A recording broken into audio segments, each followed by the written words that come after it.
and welcome to Kump. Hello. Hello, Lucy. What a fine day it is. Is it fine? In this city of ours. It's cold and cloudy and wet. Is that what you like? You like one of those girls from the 90s? Lucy's a 90s kid in the sense that she likes misery. she likes reading about Courtney Love while she catches a cold. Well, the sky is overcast and cruel. Yeah. It's a cruel city. It can be. We live in one of the cruelest cities in one of the cruelest countries in known Christendom. When you put it that way, it doesn't sound so bad, actually. Yeah, if you can make it in New York City, you're gonna pay a lot of taxes. That's the expression I've always heard. You're gonna pay. You're gonna lose all your money. If you could make it here, you probably could have done it in Virginia because we have the internet now. If you can make it in New York, you're a crook. You're just a big crook, big scammer. You probably poison the water. You sell things that don't work. Mm-hmm. You're a salesman. You sell insurance for that ends up giving you cancer. Our insurance gives you cancer. That's actually not a bad idea for a company. Hey, you're gonna get cancer eventually. Why not get it from us? At least you can plan for it. Here's the thing: if I give you cancer, you're not getting other cancers. Well, I'm not sure if that's true. I'm pretty sure it must lower the chances. Have you ever heard of people with multiple cancers? That's a good question. I have, but I'm lying. Well, when a cancer spreads, does that make it a multiple cancer? No, I don't think so. Yeah. I don't think when it metastasizes. I do. I feel like I have heard of people who have multiple types of cancer, but I'm the one scamming, right? Yeah. So I'm like, I'll give it in I'll put it in your foot. I'll give you cancer in the foot, and then you won't get it in the heart. How come there's no heart cancer?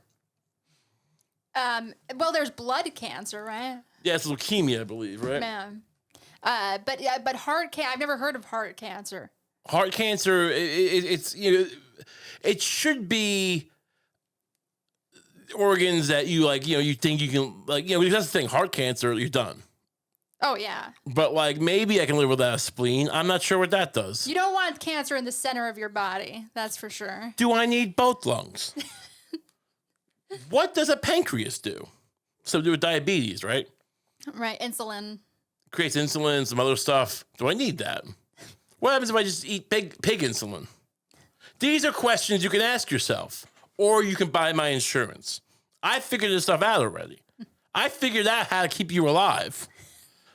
What they give you for a vaccine? Which type of vaccine? No, I'm saying they give you the drug basically, right? Oh yeah. Oh, I want an AIDS vaccine. Here's some AIDS. Yeah. Right? Why not with cancer? How come cancer doesn't go? Hey, here's you just gotta eat a little bit. Your mom has breast cancer. I'm not gonna tell you, but have her.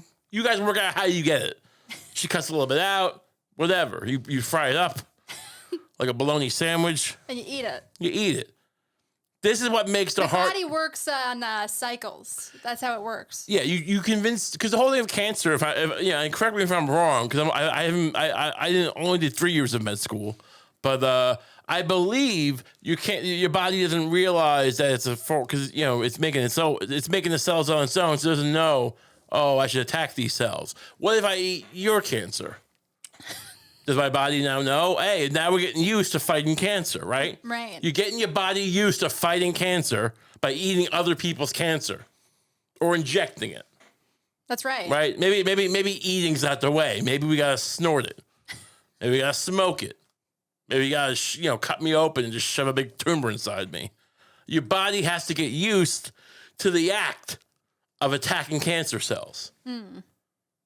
Yeah. I mean that holds up to scrutiny. I think that's the only. It just sounds true. See what I did there? It just sounds true. That's what we need back because everything now is just a lie and a scam. We need to go back to hopeful science is what I call myself. When the whole world was, just a beautiful oyster to be discovered. When it was just a bunch of Indians and we took what we wanted. Hey, what we got here? Just a bunch of Indians. Perfect. No problem whatsoever. Like 3/4 of them are just gonna get pneumonia from us. Right. Smallpox. You know, I'm not I mean, the real me is not gleeful about it. I'm playing a character who was invading New York here back in the days of the Dutch East India Company or whatever. In the days of New Amsterdam. Right. Honestly, sometimes I do wish we could go back to the days of New Amsterdam because people are getting fresh in this city all the time. Yeah. Like, all the time these cyclists just blow past lights. Yeah. Almost collide with me, and I just wish I could pay a big man like you, sure, 50 guilders to cut him down. What's the conversion rate on a guilder? What am I looking at here? What can I do? What can I get with a guilder? Can 50 guilders get me a? I think you could buy a slave. Well, I mean, I don't think I can, but maybe back then. Right. Wait, so you'd pay me the amount of money that it would take to buy a slave to like do what to this person? To cut him down. I mean, weren't they expensive? But, slave? I mean, I this is one gap of my knowledge, but I always assumed that like you had to have some real money to get a slave, and I wouldn't. But I mean, I always assumed that you could. It wasn't just like a pack of gum, you know, or right. like you're like let me get a crumpet and then like a slave, like. You know, like you had to like, you know, it was at least a few. It was like a car, probably, right, or something. I mean, you're dropping some serious cash in this case to get me to what, like kneecap a biker, yeah, a bicyclist. That's right. Sure. I mean, I would do it. I don't care about going. I also don't know how much that kind of violence was permitted in New Amsterdam. For all I know, Peter Stuyvesant and his awful peg leg, which probably stunk. Didn't want anybody Lucie's cutting each other down. Peter Stuyvesant's catching strays on the Kump podcast.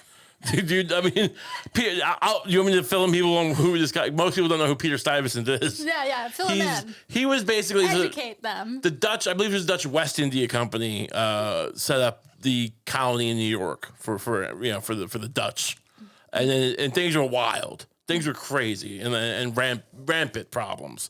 Everyone was just stealing each other's beaver pelts and just making terrible beer and just their wives sucked probably. Yeah. Imagine, also hating everybody else they saw. Imagine bringing a wife over from the old world to the new world, and now she's like, oh, this sucks. Well, I used to live in like a house that like there was no plumbing maybe, but like it was rooms and like you could buy tea, and now I'm like straining a beaver's teeth to make some kind of tincture to drink in the morning. Paradise. I'm sick of drinking beaver teeth tea. You have to go like, you're a bad wife. These beaver teeth are bland. Why can't we? Don't they have tea? Didn't we get tea from here? Like, not yet. This is too early. I don't know. This is that's an interesting. I mean, look, it does seem like this city was always just a bunch of people from very different cultures living way too close together, not really liking it. I think it was mostly Dutch for a while, but then eventually they got together. Yeah, it was mostly Indians, then Dutch, and then other people started coming. Right. Irish, not yet. Beaver teeth tea is really what I'm going to get across here. The act of making tea out of teeth. I really feel like, why don't I educate children about the old world or the old times? Why am I? I read.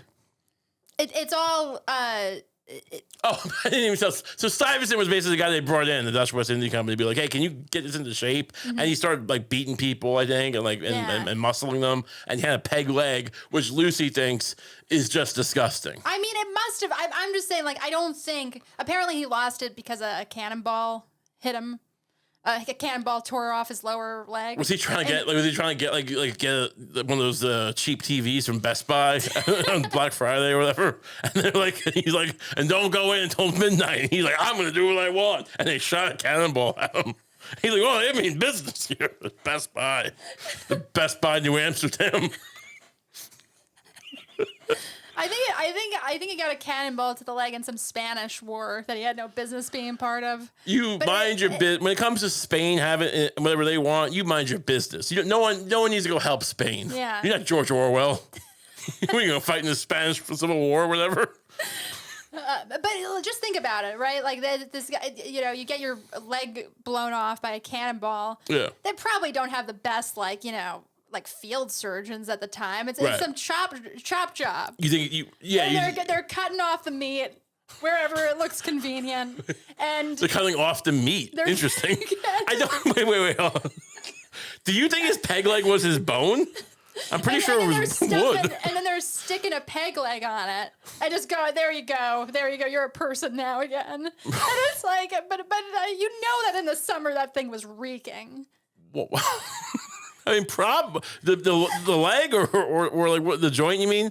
Well, here's the thing. Where it can, I do think where it connects, like wherever it connected to the peg. Is probably where it's. I'm not gonna leave you hanging. His coupling, the coupling of his peg leg to his actual upper femur, must have reeked. Yeah. Because they didn't have like powder. I mean, maybe they did have powders and perfumes, but I feel like they didn't have like just any kind of weird friction connection on the body. Always gets a little gamey, a little ripe. Yeah. You know, you try put on a bike helmet and running around the city screaming about immigrants, and you take that helmet off midday, and it's gonna smell bad. It's gonna stink. The cops arrest you for like spray painting things at the Cheesecake Factory. Where's there a Cheesecake Factory in Manhattan? Is there one? I think there must be a couple. I was over by Union Square. I noticed there's a P.F. Chang's. Like, why would there be a P.F. Chang's in Manhattan? But then I realized it's probably the NYU kids. Probably they just they feel comfortable because I don't want to actually try like real Chinese food. Just give me the Chang's. They're so happy. Now I've never tried it. I was thinking about going in and trying the General's chicken. You think it's good? Or particularly good? I wonder. I don't know. I don't think I've ever been to P.F. Chang's. Me either. Yeah. And that's not the point of what we're talking about. That's a digression. I come from a Panda Express town. Oh, they had those in the mall, right? Yeah. Like that's different though. Like P.F. Chang's is supposed to be kind of fancy, I think. But like the ones in the mall, the Panda Express are like a food court thing. Right. I used to think P.F. Chang's was like that, but then I realized it's like I don't know if the food's any good. It's probably tasty, but also like not good. Right? I don't get a corporate lawsuit here, but I don't think it's I don't think it's gonna win any. Cheesecake Factory kind of like it's they're not good. Yeah. It's like, what is this, fish taco? I went to fish tacos at Cheesecake Factory. I'm sure it's tasty. It has 8,000 calories, perhaps. I get what's their big thing? Raspberry iced tea. Look at what they make you give. Look at what they make you give. I kind of like Cheesecake Factory. Maybe I'm a slob, but I like Cheesecake. Look, I mean, I've had a nice meal at Applebee's. I've had a nice meal at Ruby Tuesdays. Yeah. I used to get the avocado turkey burger. It was fine. But I mean, are you going to make a list? Are you going to make a list of the top 5 things to get at Cheesecake Factory when you move away from home? This is supposed to be the greatest city in the world. And we're giving people raspberry iced tea. What happened to this city? What the hell happened? So Peter Stuyvesant is a gamey leg, and you wish I could beat up. What I'm curious about is, do you think it made it hard to respect him? His reek? Yeah. That's a great look. It's a fair point. Here's the thing. I think we live in an age of people not smelling typically, right? Like, we have indoor plumbing, we have antiperspirant deodorant, we have laundry, right? We have clothes. I wonder how many outfits these people had.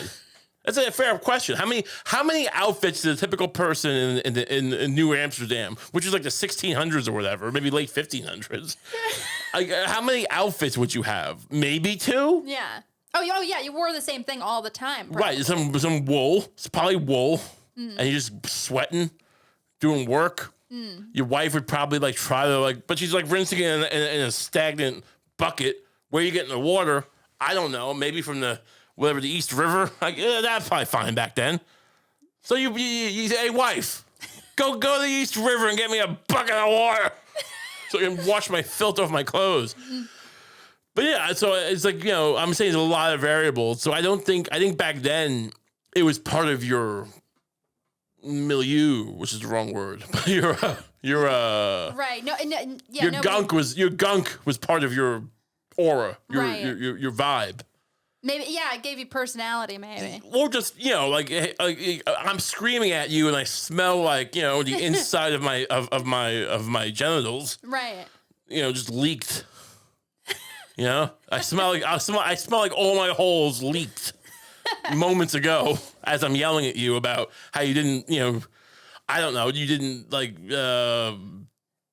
get enough corn out of the land.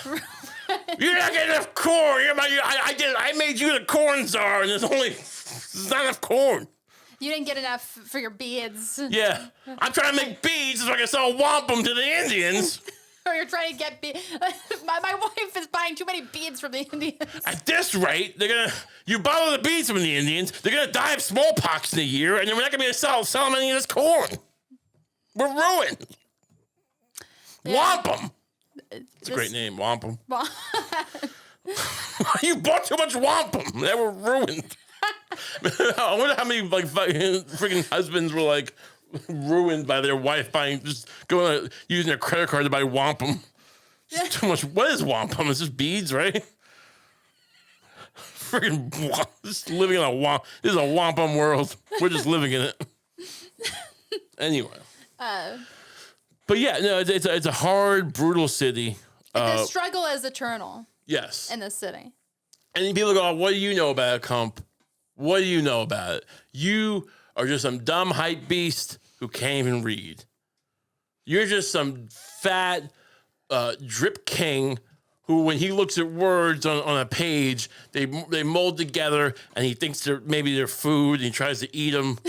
He's always trying to bite into books like they're sandwiches. And my wife's just always going, hey, every time I try to read the Poisonwood Bible, my husband tries to make it his dinner. Every time I try to read, what's the other one? Who's the chick from Handmaid's Tale? Margaret Atwood. Margaret Atwood. He's trying to make Margaret Atwood into a buffet. I'm trying to read about ladies getting pregnant in the future. Is that what that's about? Future pregnancies? Whatever. You also have a reputation for getting very rageful at the written word. Yeah. You just don't like that. I'm very impatient. I'm very short-tempered when it comes to articles. And people probably think, oh, this guy is so impatient he can't even read a newspaper. What could he possibly know? Well, I just finished a book. I just finished a book that wasn't that small. All right? I just finished this. This is The Power Broker. You've probably heard of it. That is a prestige book to have on one's bookshelf. A lot of high level movers and shakers have this on their shelves. I saw this on Eric Adams, the mayor of New York, his bookshelf, as he was explaining that he didn't do anything wrong vis-a-vis Turkey and the embassy. He just asked him to do a fire inspection, which I honestly believe. I don't know why everyone hates Eric Adams, but whatever. He has it on his bookshelf. I don't know if he read it. Probably not. Oh, yeah. He's a cop. What cop sitting around reading The Power Broker? If I was a cop, I would every night I'd be out. I'd be drinking, driving, drunk. Which isn't even you can't be drunk as a cop. If a tree falls in the forest, does it make a noise?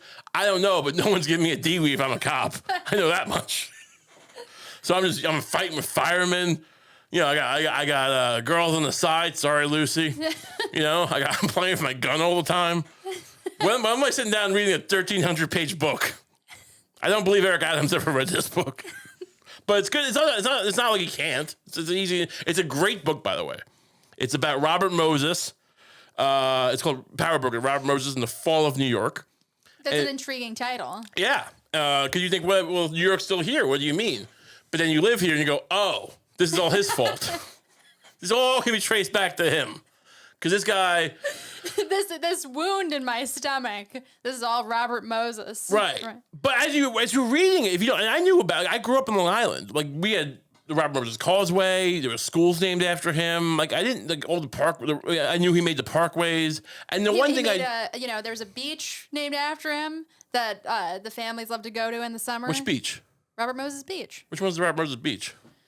The cap? Is that what's called a cap tree? I don't know. I remember going to that sometimes as a kid.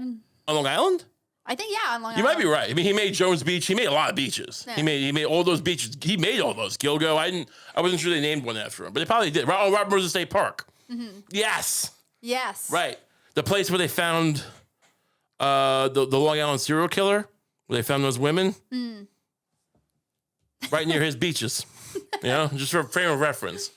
That's how influential he is. Yeah, and you always hear like, oh, he was really racist. He built those parkways, the Southern State Parkway, Northern State Parkway.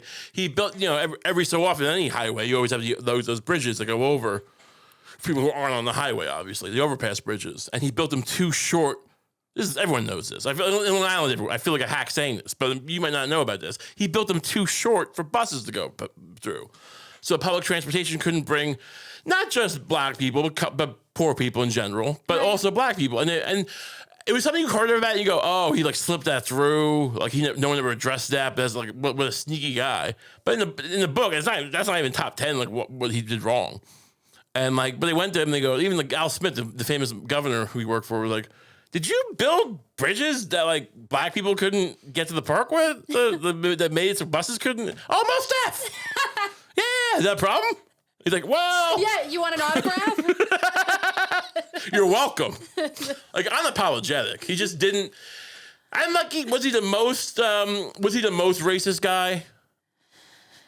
It's an interesting formula because if you go by like just every interaction he had, maybe not. But when you do something like that, I think it does make you pretty high up. Yeah. Like, it's like I didn't do anything like I wasn't yelling at these kids. I wasn't saying these words. I wasn't trying to run them over. Right. But I did make it so that their entire I don't know what you call it, demographic couldn't come to my park. It does seem pretty bad. But that's not. That is arguably like the real shit. Yeah. That's like that's the kind of thing that like I don't know maybe even a Klan member. Robert Moses is a guy who like said to the Klan, "Hold my beer." Yeah. Oh, what, you burned a cross? What does that do? How does that help you? I made it so I don't have to see him at my giant state park beaches for 100 years. You burned a cross. That's what he would have said. What's my point? Oh, but that's not even the point is. Like, that's just something you know as a kid, right? Or whatever, like that he did this. This story is incredible. It's about a guy who basically he basically tried to do like reforms back in the day, like trying to do the right thing. And like Tammany, like he's trying to take on Tammany Hall. And they basically told him to go, Tweed. It wasn't him yet. He was gone. At that point, he was gone. But like, yeah, it was his descendants or whatever. And yeah, he was like, oh, we made some kind of weird like thing with like cards for civil service. So you fill out the card, you rank the employees, and like, what the hell is this? And they bamboozled him. They used every trick in the book to basically like freeze this guy out, make an ass out of him, and they clobbered him. And it was kind of from the ashes of that he became like a real right. He decided I'm not getting screwed again. And like I've never seen someone just drop their morals completely and just go, well, I'm just gonna get power then. I'm gonna build every park I want to build. He really wanted to build parks. Like he was a rich kid. Like he didn't need to. Like he actually didn't take a salary for like 30 years. But that's all. It's stunt. He screwed his brother over out of his inheritance. There's a thing. He ran for governor. I mean, he got a bunch of parks built and he ran for governor. I found this interesting. When he did the deign to discuss campaign plans with the men who had expected to help his plans. Let me start over. When he did deign to discuss campaign plans with the men who had expected to help plan his campaign, Moses was firm. There was going to be no eating of bagels in Jewish neighborhoods or sausages in Italian. Oh, okay. While photographers clean. Yeah. I love if you just stop there. There was no eating of bagels in Jewish neighborhoods. Good day. No, or sausages in Italian while photographers clicked away. He told them he was determined to eschew the sideshows, which were a traditional part of political campaigns in the state that possessed the largest collection of ethnic blocks in America. Wow. Yeah, you're thinking like, oh. It's actually pretty real. Pretty based. Yeah. Right? They clobbered him. He lost that election. He got embarrassed in that election. He never ran again for anything. All his power was basically based on him, he wrote the laws and he's tricked people. He would just hide things in the law. And then when he went to take your house away, it would like be hidden there. And like, so your local congressman or whatever would be like, well, help me. And he'd be like, hey, Robert, did you no, I wrote that so you couldn't, he basically like weird stuff. Like he'd be like, the intermediary with the federal government and that money. So he basically made it so that if you tried to fire him, like all the federal and state money was gone. Like he was the only one that could work with because like all these parks were built with like federal money during the Depression, or a lot of them, right? With this Work Projects Administration, whatever. And then, he basically made himself the only guy there who could do it. It was like written. Then you go, oh, your Kump's not explaining this properly. Shut your mouth. All right, I only read this once. I'm going off the dome here. But it was really, then he built the Triborough Authority when he made the Triborough Bridge, and he did this weird, he basically made it so that the bonds they used to finance everything. And he leveraged everything in the city that he built. He basically they used tolls to finance the bonds, but they were making tremendous amount of money off the tolls, and he used that to leverage even higher. Wow. But he wrote into the bonds that only Robert Moses. He's like the bond had a contract like only Robert Moses could can do this. Damn. And there's a whole thing where he basically, when they tried to get him, the U.S. Constitution says you can't invalidate a contract or something, and if anyone tries to, it's illegal to stop a contract from being enforced. So he's like, the governors and the mayors couldn't get him out. He eventually, whatever, it's a whole. So that's the whole thing. That's very interesting. I think it is. He built a human centipede of influence. He built in a lot of ways. In a lot of ways, it's a human centipede where he's just eating. He's eating caviar and you're eating his goddamn shit. You're just the guy at the end. As long as you realize you're the guy at the end of the centipede, then that's accurate. That you and me, it's just me and you, and the politicians are in the middle, and he's in the top. Seeing a bunch of weird dates, and what did he ate? A bunch of sand. I know. Apparently, his wife was getting a little fat at one point, and his wife wouldn't let him eat gravy. No gravy. So whatever, and she died. How often was this guy eating gravy? I don't know, but I remember that point because I'm like, I didn't realize gravy had gravy every night for dinner. Well, yeah. Look, I mean, it used to be more popular. The upper crust. Yeah. Not me and you. We're two rats who don't get enough gravy. All right. Way to put me on blast, Lucie. Thanks, wife. Who are these people who can afford so much gravy? They must be wealthy. Yes, you're right. Now go eat your grits. Your dry grits I gave you. This podcast is not doing very well. We can't afford gravy. Anyway, it's a fascinating turn of events. And it's just interesting to see someone. In a lot of ways, it reminds me of current day because it's people just bending the rules. Yeah. Right. It's a guy people just pushing stuff through. Just unelected people, like Musk, right? And totally awful person. Two awful people doing different things, but at the end of the day, trying to do it against the will. I mean, to be fair, Musk probably has more of the will of the people on his side than Robert Moses did. I mean, they liked him at first, but then eventually he started they realized every road you build makes, we can't there's some scientific thing they realized at a certain point, when you build a road, more people just start using the road and there's just no point. You should build transit. And every time he built the highway, there's many of them. Early on, they started going to him, hey, love what you're doing.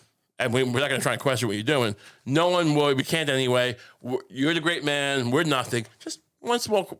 When you get the right of way for this highway, in the middle, we don't have to build it now. We can build it when we have the money. But could you set aside just a little bit extra land so we can make a high-speed rail? And people go from the end of the island to the other end in 40 minutes, go to Manhattan. And then it would help you. It would take the pressure off your roads. People would like your roads more because people would be, commuting with those. It would help trucks. It's a whole thing. And every time he's just eat my shit, you centipede bitch. This is the human. Are you new to the human centipede? Am I eating your shit or are you eating my shit? That's what he said to them. And he just didn't care. It's just very petty. Hey, maybe if we move this highway 10 feet. Instead of losing, having to destroy 10,000 houses, we can destroy none. And he's like, nope. Nope.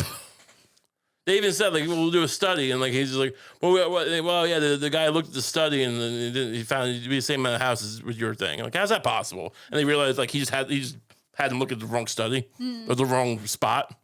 Oh. Yeah, we found a spot. And we'll have to have my guy look at it. And he made a whole report. He just looked at a different spot. What a trickster. He's just always tricks. It reminds me of today with the, because you can either do it like that. You can either write little codes, write little things in the law, trick people, or you could just wing it, basically. You could just make shit up as you go along, which is what we have now. Right. Which brings it all full circle with the worst transition I could possibly think of. We have Trump with his tariffs. Trump to impose 10% base tariff on international imports, higher levies on some nations. It's really interesting. So it's just it's a big chart. You can see him here.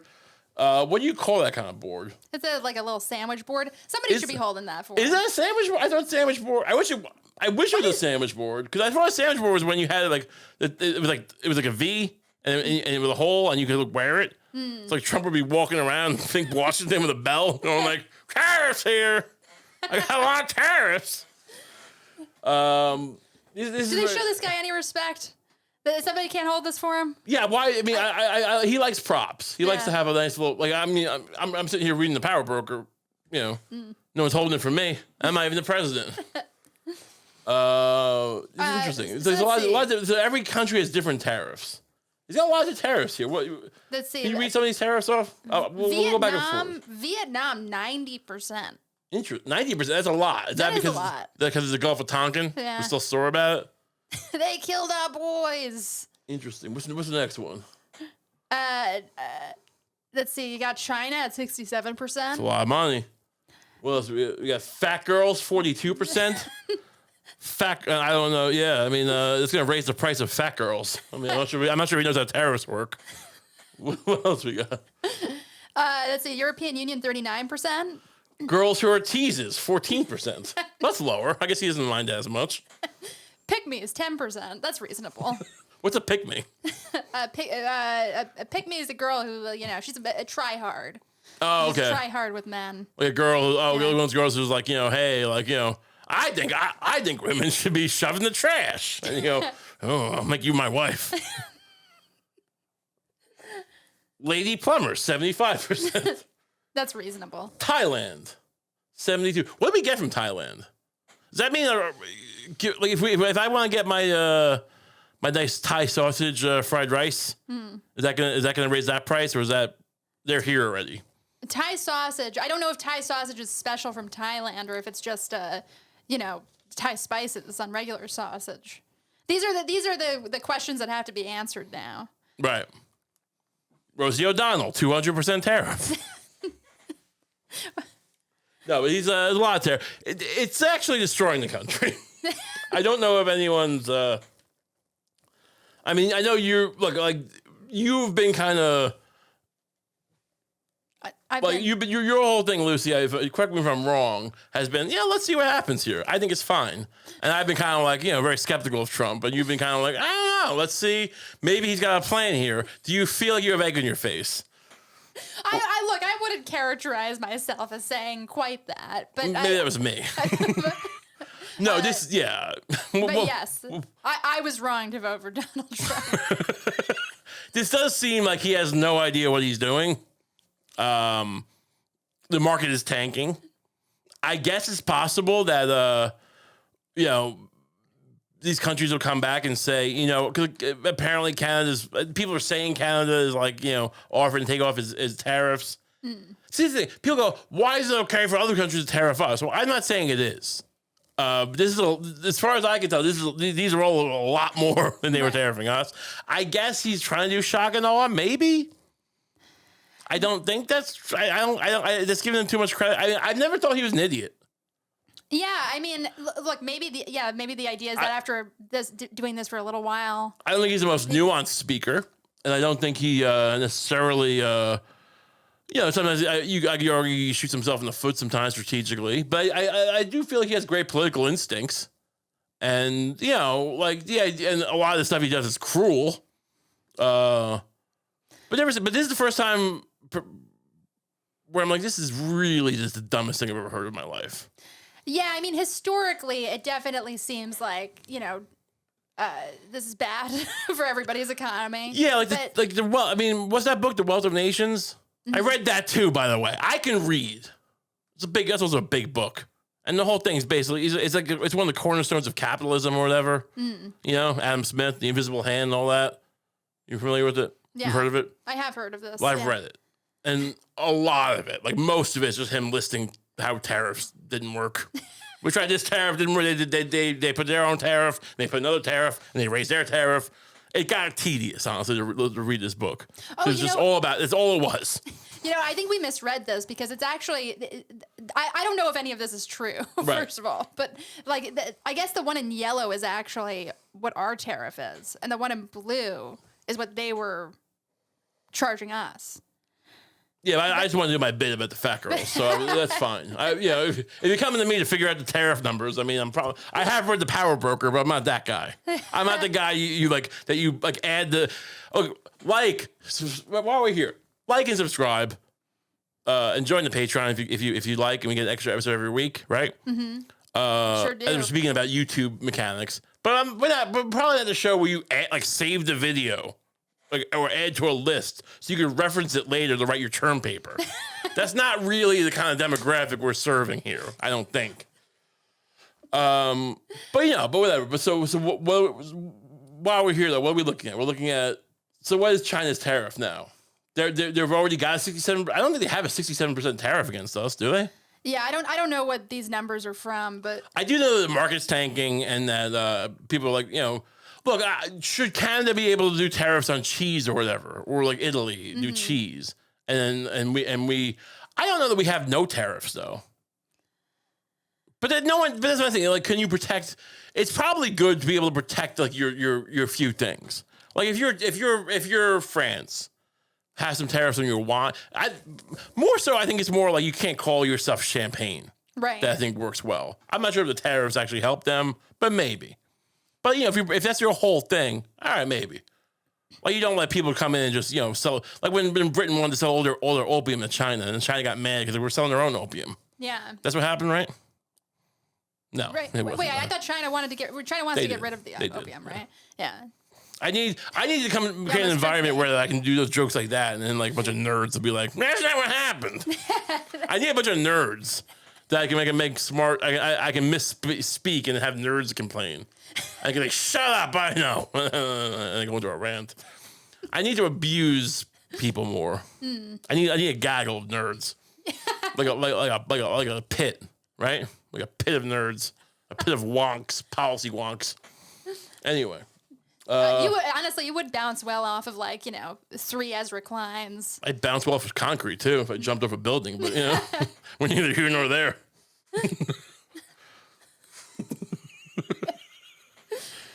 Should I read some of this? Sure.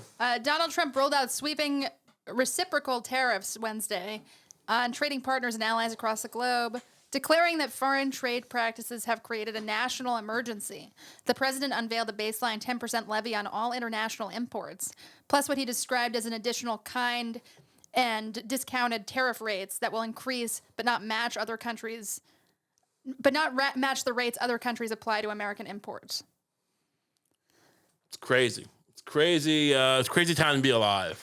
I wish we could, I mean, would you accept these tariffs if Trump made you, like, if he had a peg leg? I would accept a lot of things more if somebody had a peg leg. Yeah. Honestly, look, Trump is very talented, right? Let's not, like, you can hate him, and I'm not a fan of his policies in any way. I'm open-minded about some of them, but whatever. This is obviously, like, screwy. But, I mean, he's very talented. Mm-hmm. Oh, for sure. And there doesn't seem to be a lot of talent waiting in the wings, either to replace him when he's gone or to oppose him, right? I can't think of anyone. Like, we saw what happened in the primaries last go around. Just a bunch of duds. Yeah. DeSantis just completely imploded. Chris Christie was just munching. The Democrats tend to, in response to Trump, their way of making their candidates more like Trump, tends to be to get them to throw out the occasional curse word, right, or make the occasional dirty joke. He's a dirtbag. Yeah. They'll say stuff like that. He's a lying dirtbag, and we don't like that. They don't say stuff like, if he comes near me, I'll show him all 3 holes. So I'm not sure what that means. I think I just paraphrased an insult, but if Trump comes to me, I'm showing him all 3 holes. I could win. I could probably win. When really they need to be doing stuff like this. Like, this is a great line. Yeah. As much as I might disagree with it. April 2nd, 2025 will forever be remembered as the day American industry was reborn. For decades, our country has been looted, pillaged, raped, and plundered by nations near and far. That's just a good line. You know what China's doing to us? You know what China's doing to us? You ever see that movie where in Shawshank Redemption where he's the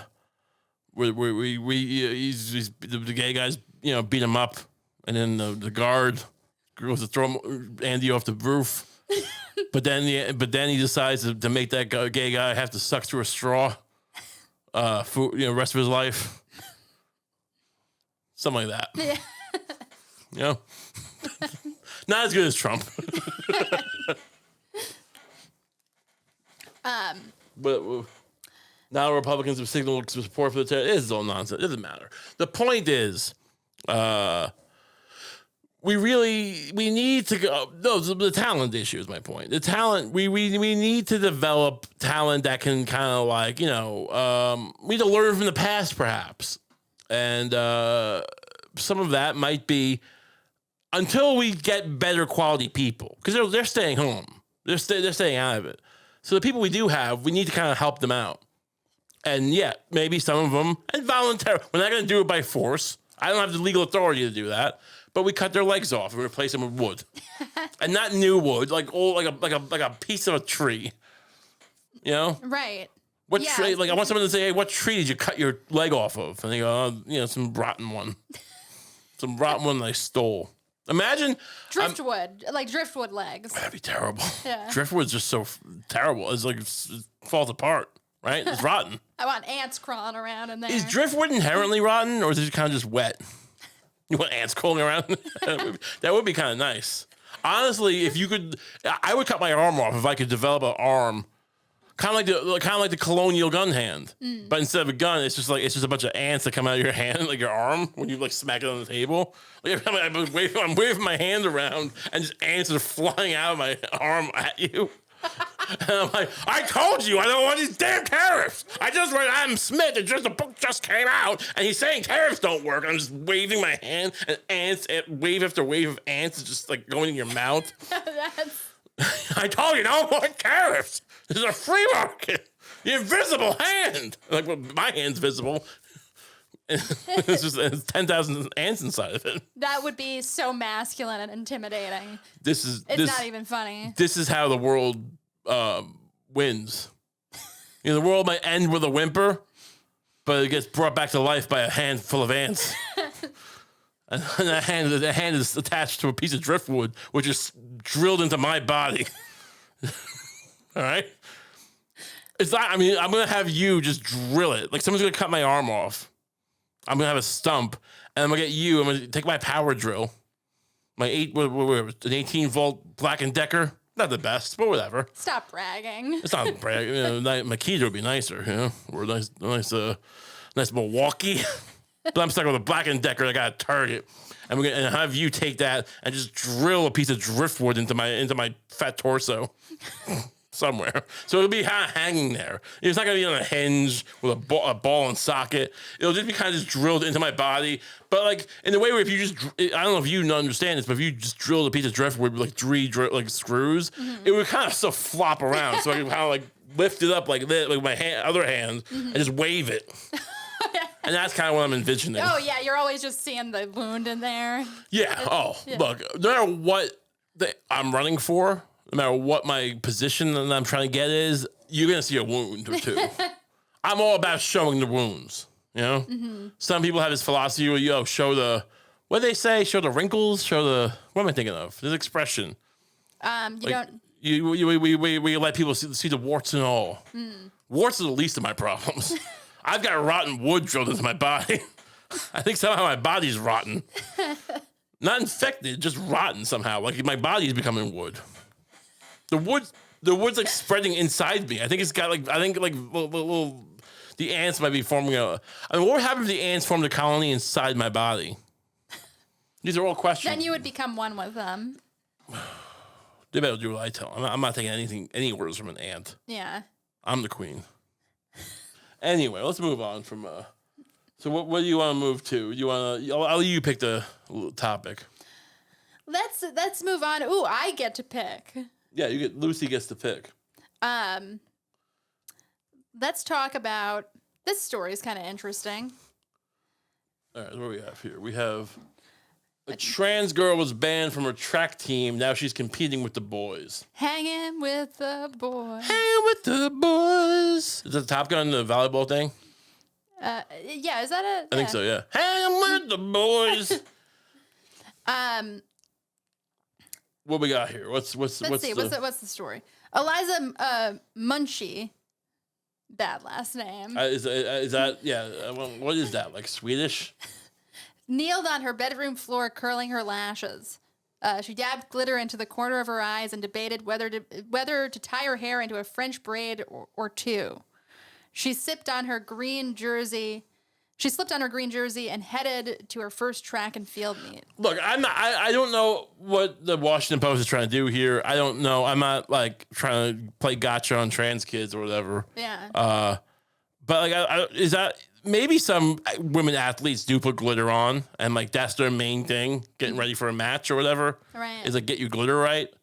But I feel like a lot of women, like I know they get themselves pretty sometimes. You see these like college athletes that like wear skimpy outfits to do like javelin throws and stuff or pole vault. Mm-hmm. Is that right? Pole vault?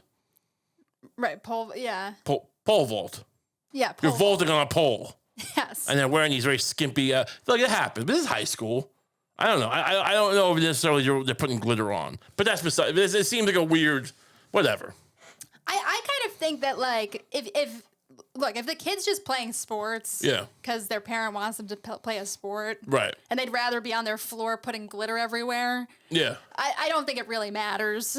But yeah, I could be wrong about that. But you know, if they'd rather be on, I think the point is they put it in their eye to like be pretty, right? No, I'm saying if it's a girl loves glitter that much, how good at track and field can she be? Well, that's kind of what I'm. Yeah, it just seems like the priorities are maybe off. Right. Like the professional athletes, I kind of get it. Yeah. Wearing the glitter? I don't think they do as much. No, I'm not talking about glitter. Oh. I'm talking about like the controversy. Right. Right. What do you think? What do you mean?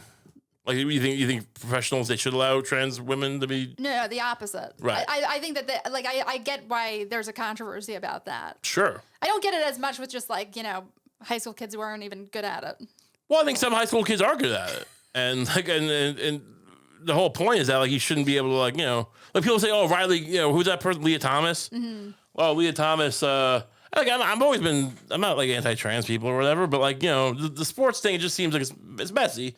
And it's like, you might as well, but like with Aaliyah, she's only fifth, and Riley Gaines was like, was only fifth place she was fighting for. So like, so it negates everything. It's like, well, I don't know. It's like yeah. That Leah Thomas would not be knowing you're fifth in the men's thing, right? So it's still a valid argument.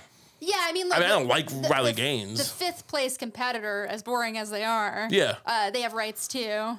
Theoretically, but also it does seem to negate this whole theory that like any man who put on a dress could just destroy every female athlete. Like, well, look, I mean, it's if that's the theory, which some people I'm sure are making that point poorly, but it's more like but sports are like a lot closer than you realize. Like everyone in the NBA is like probably in a very tight little spot.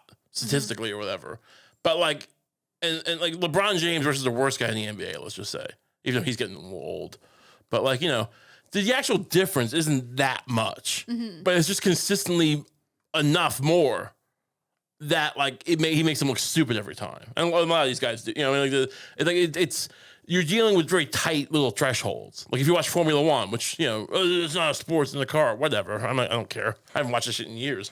But I used to watch it a lot. Everything's divided by hundredths of a second, right? Mm-hmm. Like the guy who's the first and the guy who's last, it might be divided by like literally half a second at most. Very tight. So you don't have so someone who's like completely statistical outlier, right? Because you're a woman and this person's a man. Yeah, I mean it doesn't take much to like just completely like Serena Williams has admitted that she would like get beat by like the top 60 guys or whatever, right? Or whatever the number is exactly, because like it's just you're dealing with very narrow margins. and then you put someone in who's just like got a bunch of physical disadvantages. So yeah, like your skill can't catch up with it. Right. Now I'm not saying that's the case here. I don't know, but it's just all this stuff I just said seemed like it's something that you want high school superintendents figuring out. Like you kind of have to ban it probably. Right. You can't what was her weighted ranking versus men versus women? We can't be doing this. Mm-hmm. I mean, maybe eventually they can figure this all out in 10, 20 years in a way where it's not. But it's like they could create more exact standards. They could just eliminate sports and we could all just eat. We could eat the dirt. We could do what we were meant to do, which is just eat dirt and be human oxen. Ooh. Where we're kind of pulling yolks of not only egg yolks, too expensive. Oh, I mean, like the thing that you put on an ox's neck and it pulls a cart. That'll be us, right? So we won't have time to like go, oh, this trans person is in my volleyball. It won't matter because we'll all be ox. But we're not there yet. Yeah, everybody's physical talent should be used for hard labor, right? And nothing else for the glory of the state. Yeah. There's not enough great buildings anymore. Right? Yeah, you walk around. We walked around the financial district last week on a little tour, right? An audio tour. Did we talk about that? I don't know. It doesn't matter. We were, and it was like, I said to you, does this feel nice to like have these great buildings kind of tower over you, these old school buildings? They're nice. They're like neo-Roman architecture or whatever, neoclassical. Mm-hmm. That's what this country needs. So we all need to like basically become farm animals to build it. Right. Yeah. Right? That makes sense. And that you'll feel better. Like you'll sit, your grandson will come to you one day and go, hey, Grandpa, I know we only have 5 minutes to talk before they put you back in your cage, but, can you tell me about the old, what did you accomplish? And they go, that building where they send you to have your arms cut off and replaced with driftwood?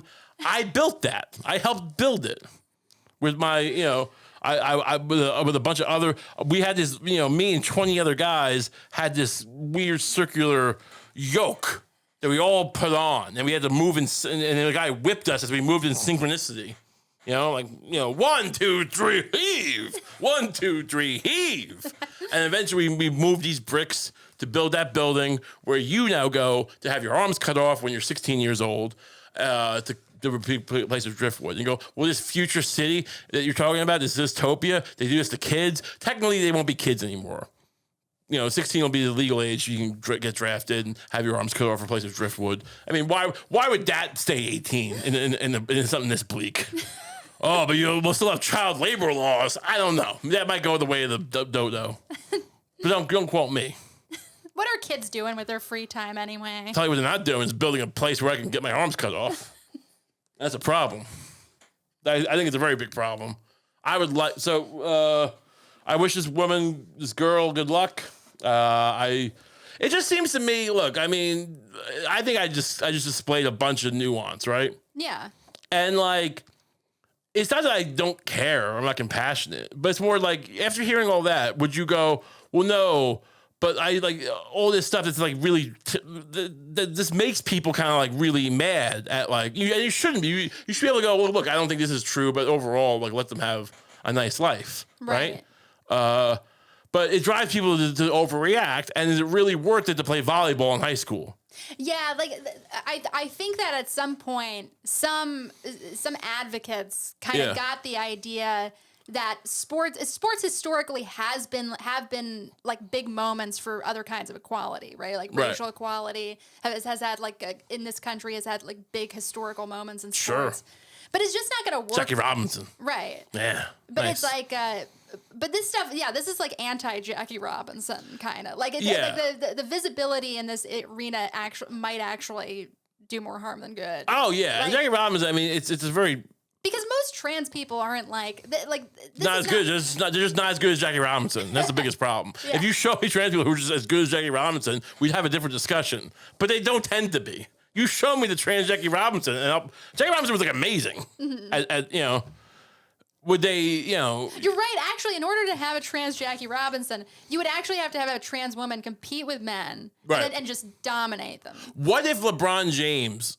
Here's a real question. What if someone who was the best at being a man, like LeBron James was, right? Mm-hmm. But he's getting older now. And now he wants to like say, you know, I'm gonna compete maybe against in the WNBA. You know, where I could be Michael Jordan of the WNBA. Because he's got a whole thing. LeBron James is very much like, hey, like, you know, kind of pathetic. I've always liked LeBron, but like pathetically, it's becoming pathetic the extent to which he wants to be the GOAT.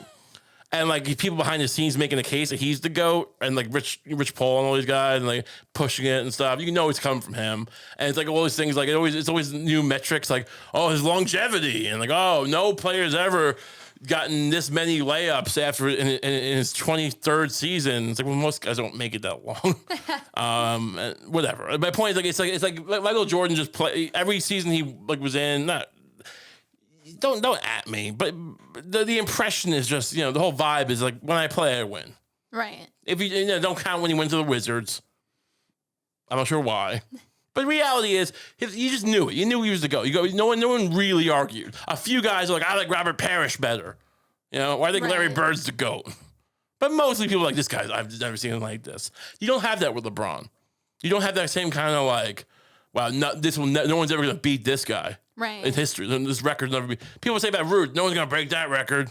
Hank Aaron did. Whatever. I think Maris and the other guy did too, Mantle. But people got to feel that way. Right. They've never really felt that way about LeBron. But if LeBron was competing in the WNBA, it's a different story. Now people are going, no one's ever going to top this unless another top man transitions and plays here. But I mean, you know what I mean? You realize how much he dominate? He would run that league forever. He could play till he's 60 probably. Not everyone could, but he pays $1 billion a year to make his body tight. And you realize how much he spends like over $1 million a year just to keep his body in shape. Yeah. Do you realize what I heard close to $1 billion. Even. Well, I said that just now, but it's not $1 billion. he might have $1 billion. He can't spend it every year. But whatever. We're still I love how you're referencing me from 5 seconds ago. No, I'm referencing something else, but that person may have been wrong. You know? They probably listen to our podcast. I'm a liar. But no, I'm just saying, it's like you realize how much he would spend to transit. It would just be a lot of like no expense spared. Mm-hmm. Just the coolest skirts. I wouldn't say the shortest. Just the coolest, the classiest skirts. Mm-hmm. But they don't wear skirts. What do they wear? Shorts. Same outfit. Keep the same outfit. You get what I'm getting at, though. Yeah. He could run that league. He could dunk. Oh, when are women gonna dunk? Now, because it's LeBron. Is LeBron even like a? Could a woman not be LeBron? I would just keep it LeBron. Call him LeBron. Yeah, I mean, it's call not. Him LeBron. It doesn't totally not fit as a woman's name. Right, but what about LeBron? Like a bra? Because like what do you call it? Not bustier, but like a brassiere. La brassiere. You get it. I'm just saying, look, I don't know there's a lot of problems in the world. We're going to destroy the economy most likely. Mm-hmm. Now they're going to build it up into some new weird war economy. Maybe I'll have egg on my face then. It'll be very expensive, but maybe I will. Yeah, because the eggs are so expensive. Mm-hmm. I'm trying to be like the Will Rogers of our time. I'm trying to be like the witty, like the Johnny Carson. I'm trying not to make everything about, how many books I eat and how much what I'm going to cover off my body and replace it with. Nobody buys it, Ray. Nobody buys it. You can relate to real people. One day, maybe I got to transition into a person. Is that insensitive? Oh, what a bad guy. What a bad guy this is. Look at him, the mess of a man. I can see that picking up steam on, a lady Twitter in particular, Why don't you transition into a person? Yeah. I can see that becoming that might be your big thing. Get that spreading around. Gather around and witness the mess of a man. I feel like that's mean. What's Pygmalion about? That's Bernard Shaw, right? Or Pygmalion. I have no idea what it's about. Isn't Pygmalion? That's the basis of My Fair Lady, right? Really? Yeah. That really feels like a book about like a pig man. Yeah. Like me, I was going to say. Yeah, no, I definitely for a long time thought it was about a guy who goes to an island of pig men or something. It's just about a prostitute who it's just Pretty Woman, basically. My Fair Lady is basically Pretty Woman, right? That's what they base Pretty Woman on? Yeah. Or is She's All That? What? One of them is She's All That, right? Is that Taming of the Shrew? Look, we're never. I know you. Look, you want to be a literature podcast. I'm trying. You've always said, Ray, why can't we talk more about like public television, like WPIX, PBS? Why can't we bring up books and old classy movies and perhaps history, like book TV on C-SPAN? I go, well, yeah, maybe we can. And then I bring up My Fair Lady and Taming of the Shrew, and you leave me hanging like I'm a big dunce with a driftwood arm. Ants in my hand. Yeah, that's why we can't have nice things. Because when I bring up Pygmalion out of nowhere, you got nothing for me. No, I'm kidding. Well, I was just like putting myself from getting us into that weird conversation. let's read Pygmalion when this is done. We should start a Kump book club. Yeah. The first book will be Power Broker because I've already read it, so I don't have to I can ease into this whole book club thing because people would be people are very enthusiastic sometimes in this pod, and they'll message me immediately. I'm already on page 200. I'm like, what the fuck? Come on. I just uploaded the episode, so this is good. Why don't you show me a little respect and not read faster than me, you motherfuckers? yeah. I'm the daddy. This is not a mutual thing. I'm the head of this centipede. You can be the head of your own centipede. You can make your mailman and your wife part of your down chain. It's like, honestly, that's basically what direct marketing is.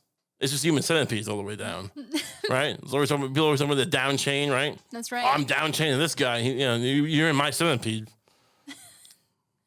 Anyway, thanks so much for tuning in. Thank you. Thank you for Lucie. Thank you for Ray and for all the delights. And thank you thanks to you. And remember, we have there's a lot of episodes you can go listen to, and if we have new ones that are on the Patreon every week. That's right. Extra episode.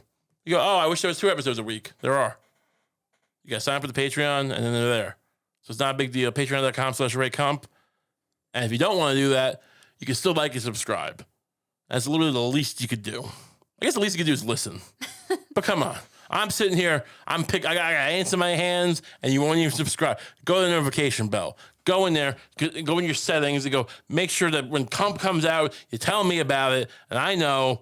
And then, it's just stop pretending like people message me all the time. Go, I thought you were gone for 3 years. They don't show you everything. You realize how much stuff is on YouTube and what they show you. You upload 10 minutes late one time, and then all of a sudden you think someone's dead for 17 years. Make me part of your bell. Put me on your bell. Like the sandwich board, right? Like Trump's sandwich board with the bell. And you go, episode here. Thanks for tuning in. Thanks so much. Have a great week. See you soon.